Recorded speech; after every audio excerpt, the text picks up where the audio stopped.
Hello children and welcome back to my channel. This lighting is bad. I thought I got this lamp because it just gives classroom vibes. And it's also giving spooky creepy Halloween vibe. It is that time of year though. But anyway, let me set this up properly. Today, I want to do a video of a day in the life of an online college student on vacation.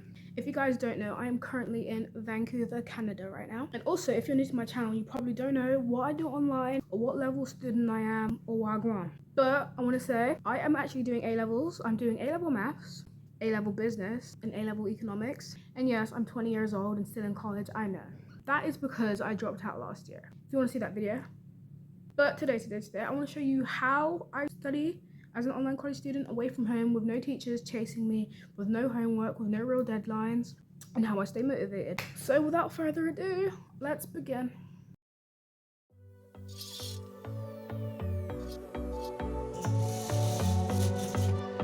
So before I begin to show you my process, I am a firm believer in eating and never learning anything on an empty stomach. So today on the breakfast menu in Kia's kitchen is bagels with omelette. The bagels will be served with a spread of garlic and herb cream cheese, which is most definitely going to affect Kia's lactose intolerant stomach. So to get started, we season the eggs with salt, black pepper and cumin, and then we add in a little bit of cream cheese for the extra creamy goodness and extra flavour. And while we wait for the eggs to cook, so that's the fish scramble, we pour ourselves a nice refreshing glass of apple juice. It's high in vitamin C, you know. Once the bagels are crispy and golden, we cover them in creamy cheese. Place the omelette in the middle, and voila! Be sure to join us again next time, guys, on Kia's Kitchen Adventures for what will we cook next. Okay, guys, so since I got down here, I have revised for probably about maybe an hour, which is really stretching it. So yeah, in the whole almost 3 weeks, I have not revised. So I obviously forgot a lot of things and I need to go recap. So how I recap in general is with these books, at the bottom of the pages, okay, not this page, not this book, because this one's just a question book, but normally they have like questions at the bottom and you write down the answers and then you just look at the back of the book, wherever page it is, and see if you got it correct. I'm not really too bad with business and economics because I have my flashcards. Lifesaver, game changer. Guys, get this, it will save you so much time in revision at the end of the year.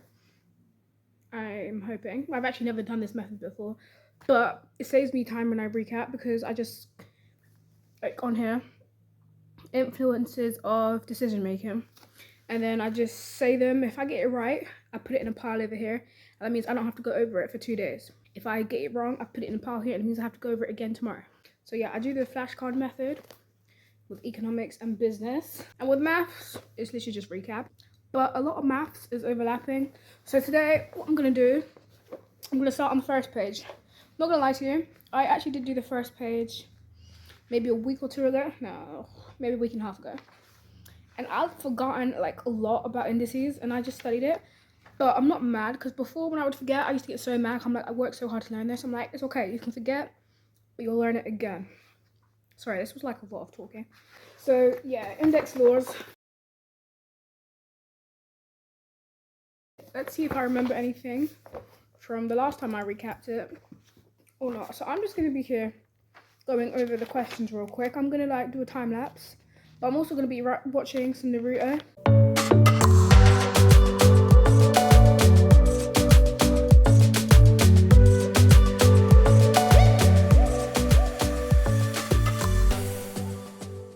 Later. Okay, about 15-20 minutes later, this is what my page now looks like. Don't have a clue if any of them are right. I was literally low-key struggling, but I remember the other day it used to be so easy to do these questions. So we'll see how many we got right. First one, correct. Ka-ching! Second one, incorrect. I got 2 out of 10 right. Let me compare it to last week. Okay, it looks like last week I got 1 out of 10 right. So I'm increasing, which is great. Okay, so now that I've got them wrong, what I do is I will watch a video on index laws, just go over it, recap, and then I'll reattempt the questions. I learn off YouTube, literally. I just type in, there's 2 people I watch on YouTube. One is called GCSE Math Tutor. This green one is the one that I watch most of the time. And then there's this other guy that makes it so simple, so clear. I don't know his name, but I did subscribe to his channel. He does like maths and science. And I think he's American or Canadian because his accent, I don't know, I feel like the accent, low key, makes it easier for me. But that's my little secret between me and you, yeah. Also, don't mind this thing on my face. I don't know what it is. It just popped out of nowhere. So yeah, I'm just gonna watch this video real quick. It says 23 minutes, but they actually go by super fast. Like, you will learn a whole topic in less than a day. Because in class, yeah, I know you'd be there for like 3-4 weeks trying to learn something and trying to understand. I don't know, with YouTube, it's just like, you got it like that. You can pause and go over it as many times as you want, and no one's calling you stupid, and you don't have to answer the questions in front of the class. It's not embarrassing, you know, nothing like that. Also, I forgot to mention, when I'm watching his video and he shows a question, before he actually explains it, I like to try and attempt the question. So with this one, simplify fully 32x5 times by minus 25. So let's try it and see if we get it right. A few moments later.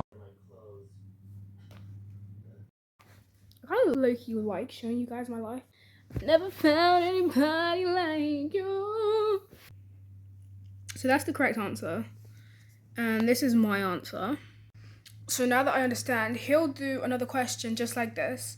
And now with the knowledge that I've just gained from watching him do this, I'll then pause it before he finishes explaining the second question, attempt again, and hopefully I'll get it right. But if not, then I'll just watch. And at the end, he has like 4 practice questions. And then you just attempt them and see if you get them right. If you get them right, great, you can move on. If you don't, then you just need to go over and recap. But it's so simple, so easy, and it's just so fast. But remembering and retaining maths, I have not got a method for that. Maybe one day I will. Hopefully one day before it's too late. But yeah, I'm just going to attempt the second question right now. And I'll let you know how it goes.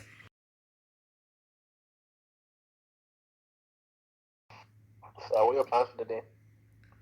I am literally just recording a video of the day in the life of an online college student on vacation.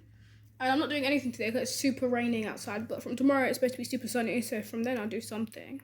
2 hours later. Okay, so I have attempted his second question. Hopefully, it's correct. But if not, then everything is just a learning process and you understand why you got it wrong and what you can do better to improve. Now, the lighting is low-key terrible, and let me try and fix this. Okay, so I just fast-forwarded the video and check out his answer. Not only is mine wrong, but mine is so painfully far away from his that I gotta watch the whole process and the whole method again.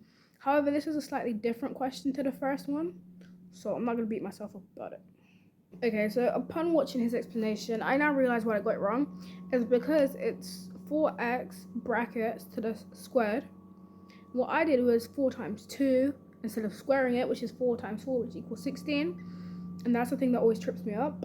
So yeah, it's just about the little things. Otherwise, I would have got the answer correct. I'm going to just keep going until I get to the practice questions. And I think I'll call it a day.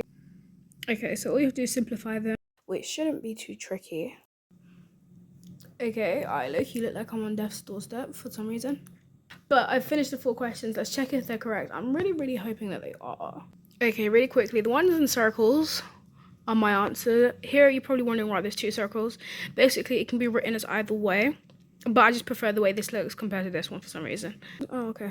The first one, this one, is incorrect. 27y over 15. The second one, this one, is correct. Third one is incorrect. Apparently the answer is just 16x. And this one is also incorrect. Apparently the answer is just 27x. So, as you can probably guess, your girl's a little bit upset. But the first one that I did get wrong, I can actually understand why, because I forgot to do a step. Okay, so after watching the video, I realized why I kept messing up and got the answers wrong. It's because you're supposed to add the powers and I kept timesing them. So it's literally small things like realizing that it's a square root or a square and not times by 2, and that you add and not times. Small things like that will trip anybody up. Well, not anybody, but trips me up, are things that we should pay extra attention to. Because besides that, the answers are correct. So that makes me feel so much better. It's just the little nitty-gritty details that will catch you out. But for right now, I'm taking a break. I'll probably try and do the questions in this book again. The ones that are much similar to the ones that I was just learning. And that'll probably be it for today. Or maybe I'll come in. Normally I do it again later on in the day. But I don't know if I can be asked today. Because I kind of have a headache. So I might go to sleep for a bit. Okay, this is editing here from like maybe 7 days later. No, that's a stretch. I think I started this on Monday. about 6 days later. And I just want to say that's the end of the vlog. Thank you for staying tuned with me. I actually didn't think it was going to turn out that way, but you know, it was still interesting nevertheless. You got to see a little part of my life, my day, and I really enjoyed sharing it with you lot, especially with the amazing background. But please stay tuned because yeah, I've been a little bit, okay, I really missed one posting day, but this whole week I've been doing like a whole week of watching Vancouver sunrises in different locations, and those videos of vlogs are coming. It's day 1, day 2, day 3, day 4, day 5, all in different location, and I'm very much looking forward to it. So stay tuned. I might be a bit irregular posting because I'm trying to enjoy the last few days that I do have here, but trust me, you can see all the vlogs, all the behind the scenes. But anyway guys, I hope you enjoyed this video. Comment down below if you actually were interested or even curious or even enjoyed anything. Yeah, I'm gonna say comment, and then y'all don't comment, then I look like a fool. So anyway guys, I hope you enjoyed this video. If you did, give it a like for me. Subscribe if you want to see more of me, and I'll be back again. I'm not too sure when, but I kind of am at the same time. It'll be sometime next week. But until then,